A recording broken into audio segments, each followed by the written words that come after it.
I have a training company here in Küntzel called Incontro, and basically what we do is we facilitate learning at the intersection of culture, communication, and management. So it's a lot around helping people communicate better across cultures internationally, but also internally within their own organization, managing better, leading better, working better together. But all of this is not what I really want to talk about today, because what I want to talk about today is something that's got me really excited recently. And that is the future of work. It's a really big title. But what I want to talk about is how organizations organize themselves and how they organize their work and how they mostly do it now and what I think is the future of that. Because I believe that the future of work is very human. We're just going to make all those robots cry when they're not actually going to take over from us. But I believe the future of work is really human. As a training consultant, I work with a lot of different companies. Some of them from the manufacturing sector, and I get to see shop floors, and I find it fascinating because I see how stuff gets done, things get built, and it's beautiful. And but I also get to see modern shop floors, like big open plan offices that are, from my perspective, very similar to factories.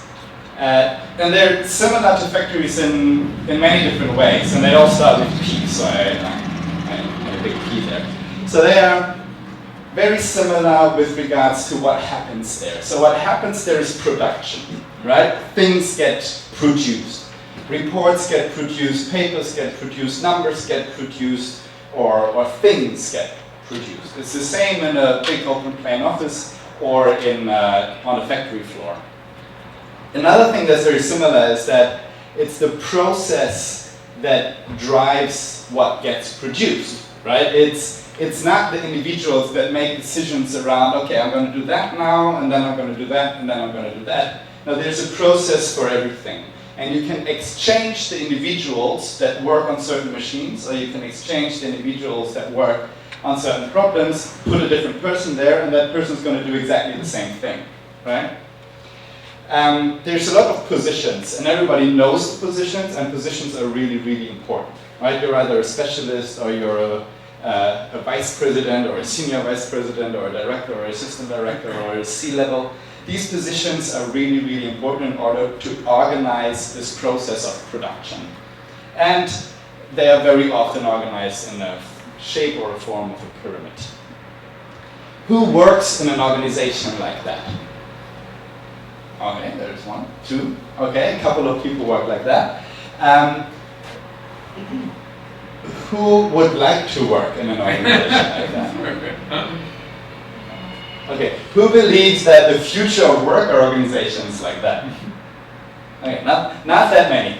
I think these organizations are important or useful when it comes to two different things, right? They are really important and useful when it comes to really predictable environments, right? Bureaucracies need to be organized like that. Really big, boring processes that nonetheless need to take place need to be organized like that. When you have long-term planability and you need to have a really strong degree of predictability, an organization like that makes a lot of sense. But I don't think that most problems in the world will be organized like that, because this is the stuff that gets automated really simply and really easily and really rapidly. So when we want to think about how we're going to organize work in the future, this is probably not it, right? We need to, I think, rethink the term organization and consider it more an organism, right? And what does an organism do? How does an organism function? So what an organism does, it reacts locally and quickly to problems and opportunities that occur, and it does that extremely quickly and in a self-organized manner where it needs to take place, right? When you hit your foot and it hurts, and a lot of blood goes there in order to deal with the hurt that is happening there, it's not being managed somewhere centrally. It's being managed where it takes place. It's being organized where it takes place, and then the blood vessels move to other places and organize themselves differently again. So with these self-managed organizations, they have many different words, and there's many different examples of those in the world as well. Some call them self-managed organizations, some call them teal organizations, some call them democratic companies. There's a lot of different names for them, but what they are all having in common is that they are not being organized like a pyramid. They are not being organized by processes and by positions, but they are organized by problems or by companies or by opportunities. I call them organic organizations, right? Because that's what they are to me. That's how they look like to me when I look at them from the outside.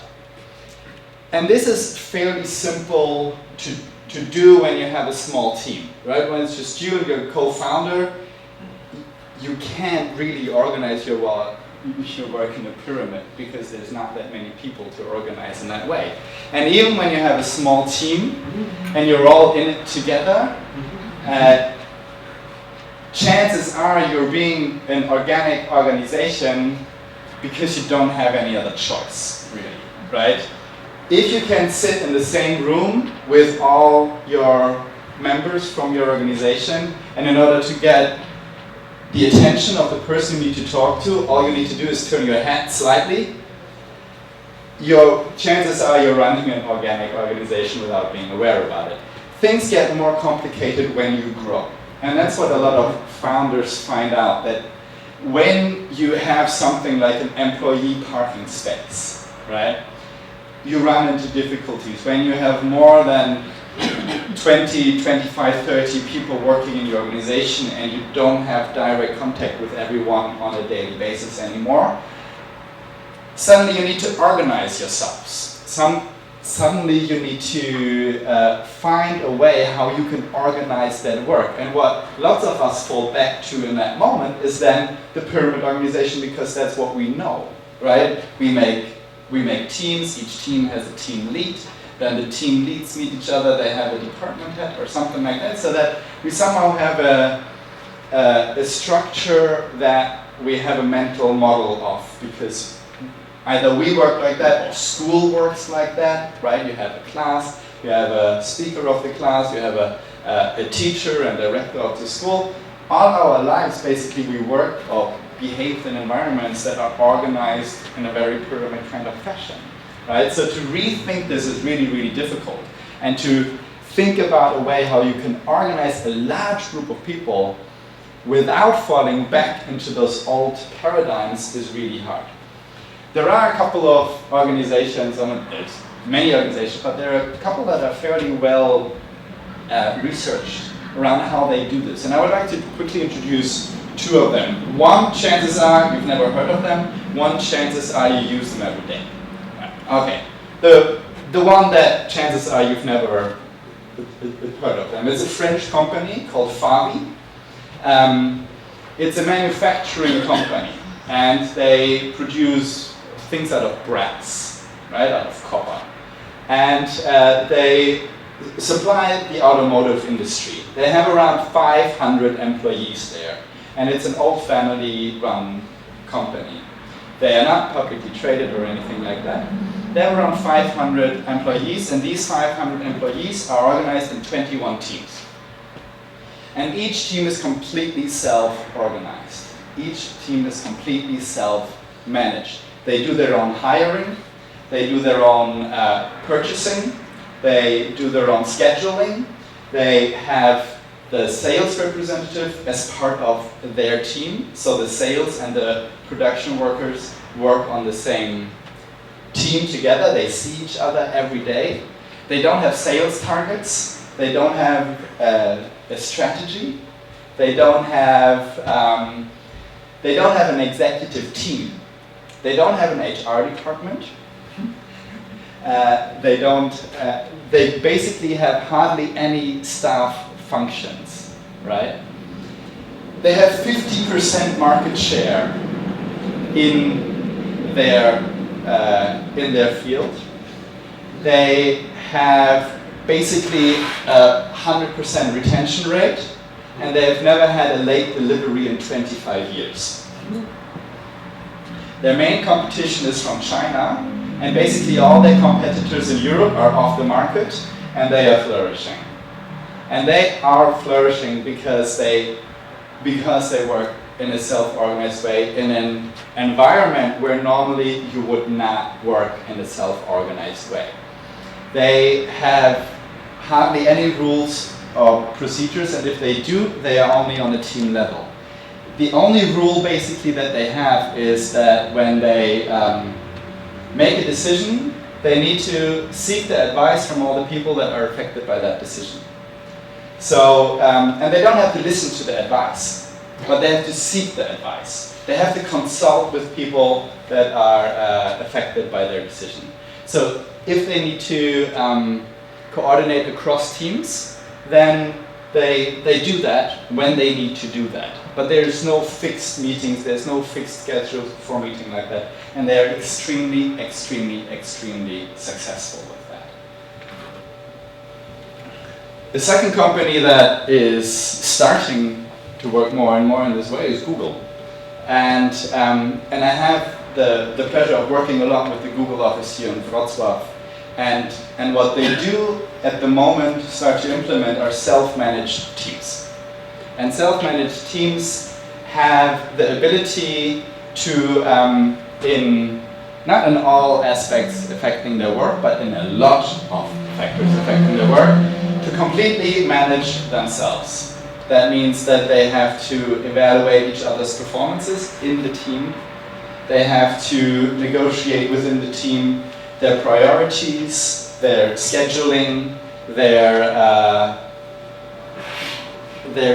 task management, when who is going on vacation or not. They do all of that within their team, and they don't have a manager that can control that or tell them what to do. They have coaches who can help them through these processes, but they don't have managers anymore. And it's, on the one hand, it's really hard because it's really uncomfortable to have to tell people who are on the same level as you, who do the same job as you, that they're not doing a good job, or that they are, slacking, or that they are not up to scratch, because you wouldn't want to hear that from your people, or from people at the same level as you are. But it's also an incredibly empowering management practice to allow them to do that. And a lot of these teams have said that have implemented this. Some of them have said, oh, this is really hard, we shouldn't have to do all of that. And then they ask, okay, so you want to go back to being a managed team? And they say, oh no, I don't want to go back to being a managed team. This is really hard, but that was like, I don't want to go back there. And that is what you see over and over and over again, is that it's really hard and it's really exhausting, but no one that has ever worked in a self-managed kind of fashion is ever going to want to go back to being managed. So, how to do it? How do you create an organization that is self-managed? And I would say there's 3 things that you need to do. There's probably more things that you need to do, but 3 main things that I can see. And one is if you're in a leadership position, right? If you are in a leadership position, you have to let go, right? You have to let go of control. You have to let go of the thought that you have to decide everything. And that is an incredibly scary thing to do. It's incredibly scary to do that, to say, okay, you know what, I don't want to be involved in that decision-making process. I trust you that you are going to do that well. And that is really scary. That is really, really scary. But it's also basically the only way to do that.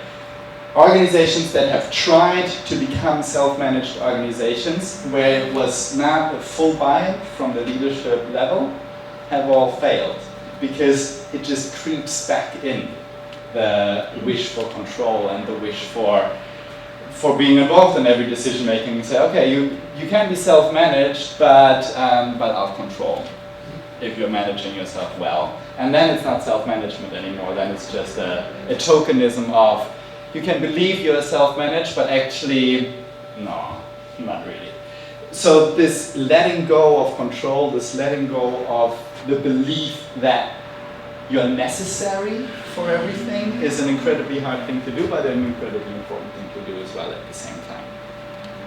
And then you need to invest in training that maybe you would not normally invest in, which is training in the entire organization around topics such as feedback, right? If you don't have an escalation mechanism to escalate problems up a management level and then down a management level again to solve problems and to solve conflicts, everybody actually needs to be able to identify and solve problems with their peers where they happen in the moment they happen. Because you don't have any escalation mechanisms anymore where someone higher up will take care of that. So people will need the tools that they typically don't have or not have as developed as they needed in order to speak with their colleagues about things that are really difficult to speak about. Because that management happens on the same level. You need to invest in conflict transformation techniques and skills. In some self-managed organizations, when you have to fire someone, that firing is considered the result of a conflict transformation not working, right?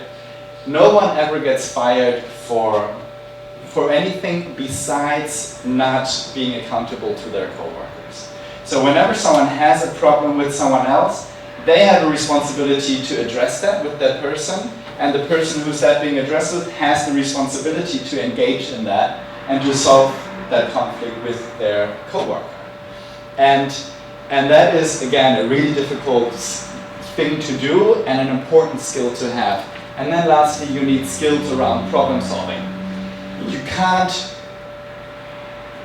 delegate problem solving to higher level management. Basically, everybody at every level in the organization and every team of the organization needs to be empowered with and skilled to solve problems when they occur, where they occur. That means that they need to be empowered to deal with customers and be able to make any decision with regards to that customer. So do we want that customer? Do we not want that customer? Do we give that customer a discount or not? You can't delegate that out. Every individual person needs to be skilled and competent to do that. And this is where a lot of training that normally would only be reserved for higher level management needs to happen across the entire organization. And then lastly, you need to design structures for the organization that make sense in that organization, right? An organization like Favi in the manufacturing industry with 500 employees, they need to find a system for them, and they have found a system for them that works for them. There is also an organization in the Netherlands, the biggest neighborhood nursing organization in the Netherlands is organized in this way as well. They have their structures and their ways on how they implement them. Self-managed organizations don't mean less structures or less rules or less ways of being organized. Sometimes they mean more of them, but they have been grown collectively and organically within the organization. So that is a process that needs to take place in the organization, in the team, in the company, where the company consciously and intentionally looks at this challenge and designs a structure that works for them. And with that, I would say, go do it. It's awesome. But thank you very much for your attention.